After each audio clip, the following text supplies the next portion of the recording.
With Hashem's loving grace, today's podcast is entitled Trigger on the Tongue.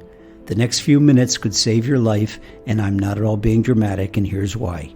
King Solomon, the wisest man who ever walked the earth, said in Proverbs chapter 18, verse 21, "Death and life are in the hands of the tongue."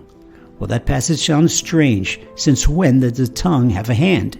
Well, it's a metaphor that's easy to understand, because if the mouth is a gun, then the tongue is the trigger.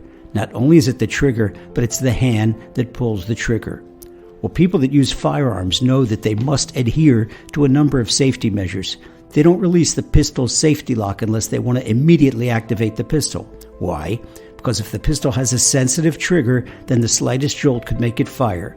They also remove the ammo clip from the pistol when it's not in use.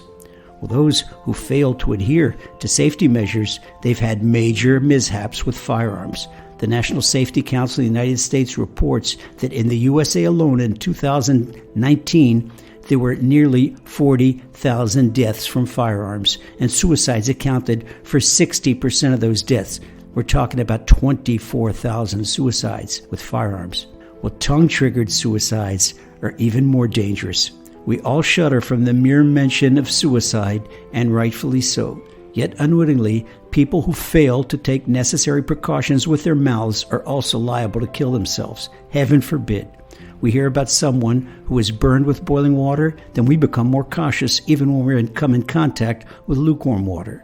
Therefore, I'm going to share with you two true incidents that happened right here in Israel, and hopefully we'll learn to be just as careful with our tongues as we are with a hairline trigger on a .45 caliber Smith & Wesson. The story about a cemetery worker. There was a cemetery worker in the city of Afula overlooking the picturesque Jezreel Valley. Well, a group of cemetery workers from the Afula Burial Society were doing landscape work on a beautiful new section of the cemetery on the side of a hill overlooking the valley. One of the workers, a healthy guy in his early 40s, was so enthralled with the view that he said he'd die to be buried there. That night, he suffered a massive heart attack for no apparent reason. And sure enough, he was the very first person to be buried in that new section. Here's another story from Jerusalem. A young mom in her early 30s, she had already given birth to 3 healthy little boys, and she was about to give birth to her 4th child. Well, she entered the maternity ward at Jerusalem Hospital, and she told the attending nurse that she was dying to have a baby girl. Well, she had a baby girl, but she died in childbirth. This is no joke. I wish it were, but it's not. Without paying attention to what comes out of their mouths, people often curse themselves without even knowing it. The tongue is powerful. Don't ever say you're dying to do something, and be careful what comes out of your mouth. A loving compliment can save a life, like a depressed person from suicide. But a word in the wrong place is just as powerful as a bullet in the wrong place. And if we don't have a safety lock on our tongues, like the Smith & Wesson has on the trigger, then we should at least filter what we say. That means we have to think about what we're going to say before we say it. Be careful about cursing. Be careful about swearing, because it's all boomerangs and it comes right back on the mouth that says it.